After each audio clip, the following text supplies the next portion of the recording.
Hello, welcome back to the Armour All Summer Grill. Tim Hodges and Cam McConville with some of the big stories of 2016. One of the biggest ones is ProDrive. Champions to also runs. It just wasn't a great year for the team this year. You know, when you look at the figures, Frosty finished 6th in the championship. Chaz Mostert finished 7th. Not where they want to be. No, not where the drivers would want to be. I mean, I think Chaz, there was some doubt how he would come back after last year. So although he was quick straight away, you know, at Clipsal, I mean, he's a great driver. You know, I think Frosty, look, as we've talked about in some of the other episodes, you know, momentum counts for a lot. And I think they built through everything into last year. The momentum was going well. The car was quick. Mark had a little bit of luck, although you can argue make your own luck, which he did. He won the championship. I think it was like, the monkey's off our back. Yep. Now, whether they drop the ball in the off-season, I don't know. I'm not suggesting that for any minute, because I think Tim Edwards and the entire team run a great show. You know, Rod Nash is a great business brain involved with the whole setup. But it just looked like they came out a bit flat-footed, and if anything, as the year went on, they even faded off. Yeah. You know, and I think Homebush was a disaster for them. So, going to 4 cars, I don't know. Maybe they've bitten off more than they can chew. But they really need to turn it around next year for sure. Yeah, so 2 wins for Mark Winterbottom. Amazingly, Chaz Mostert, 5 pole positions and no wins, which I don't think anyone would have forecast heading into 2016. Do you worry about morale there after such a flat year and heading into 2017, where Red Bull has just got mightier and mightier with the Holden Racing team coming on board, that, gee, it's a big gap all of a sudden, isn't it? It is a reasonable gap, no doubt. And I think noticing Murph interviewed Tim Edwards and saying, "Oh, you're off the pace. Why?" I think Tim was pretty flat. Yeah. You know, I could see that, you know, and I thought, geez, Murph just hit him right between the eyes. So I don't think he can answer it. You can't answer it. Sometimes you lose your way in a race team, particularly in supercars. And I was part of HRT when we struggled for a while, and you can't put your finger on one thing. It can be a whole mixture of things. I don't think it's commercial, because they look like they've got some solid sponsor group behind them. Chaz's one is interesting. I think he races, well, he qualifies better than he races still. I still think he's got a little bit to do as far as his racecraft, managing his tyre life, but there's something inherent in those cars that's clearly not working as well as it was. So whether they've changed directions, perhaps with dampers, with a particular style of setup, but I think they have to go back to the drawing board in the summer break. So Jason Bright joins this team for 2017. Can you imagine the pressure cooker environment in the headquarters over summer, where they're building cars, and it's the pressure on the engineers to make sure they've got a car ready for Clipsal for these guys to be on the pace, and then the pressure on the drivers will just be enormous in 2017, won't it? Yeah, I'm really interested to see how Bridie goes there. You know, I think he didn't have his best year at BJR, and maybe that relationship had run its course as well. You know, he's got mega fuel, so I think commercially that car should be sound. But it will be interesting to see how Bridie goes. When you're managing business interests and you're trying to race, sometimes something is a compromise. So, you know, I think he's going to be in a competitive car, no doubt.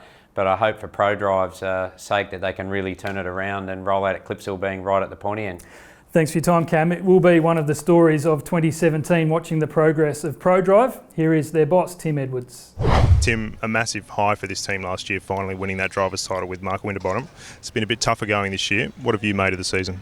Yeah, look, in our own words, you know, it's been an average year. It's, you know, our goal when we go to every race is to win races and not just be on the podium. And yeah, we haven't had a great year. It's you know, we know where we've got to improve our cars, so that's a positive, I suppose, if we want to draw one out of our year. But yeah, I mean, our goal coming into this season was to try and win again, and you know, we're disappointed that we haven't been able to achieve that. But you know, we're certainly going into 2017 with the belief that we can do it again.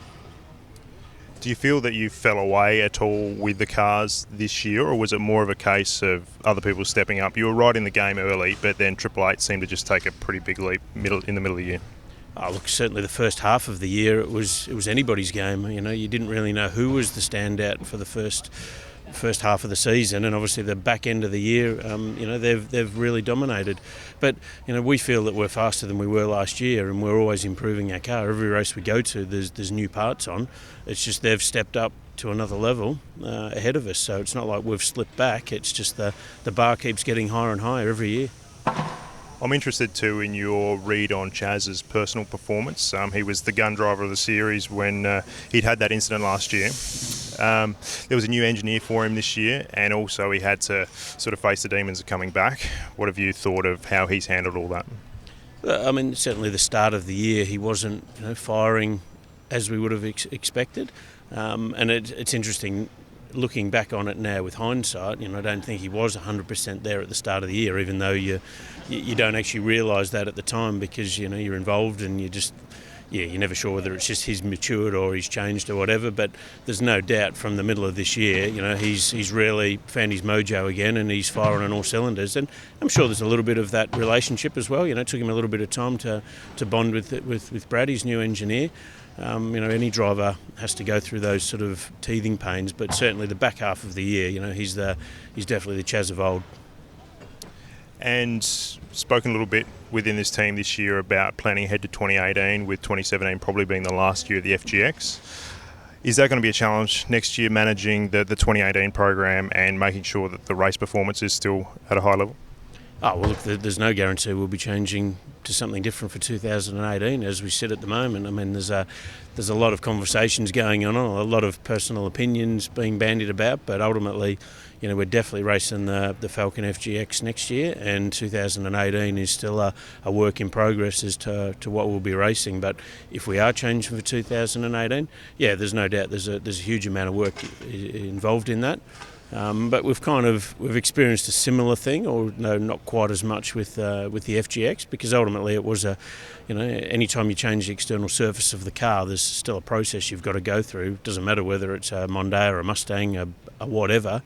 It's redeveloping all the designs and the tooling, and then going through the whole homologation process. We did that with the FGX. And that was obviously a very successful debut for that car. What underpins your car still underpins your car. So the same engine, the same suspension, all that still underpins the new car. So it's a big job, but it's certainly something that we think we can accommodate whilst we're still trying to perform at our best for 2017. Each week, Armour All will be giving away the ultimate summer essentials pack. The pack comprises a range of products to keep your car cool and clean this summer. The pack includes Armour All Wash and Wax Pro Glide, Armour All Sponge, Armour All Protectant, Armour All Air Fresheners, Armour All Cream Cut and Polish, Armour All Windscreen Wash and Armour All Glass Wipes. You'll also win an Armour All Bucket Esky to keep you cool this summer. To enter the draw, all you have to do is click on the link in the description below and fill in your details. It's that easy. We'll see you tomorrow for another episode of the Armour All Summer Grill.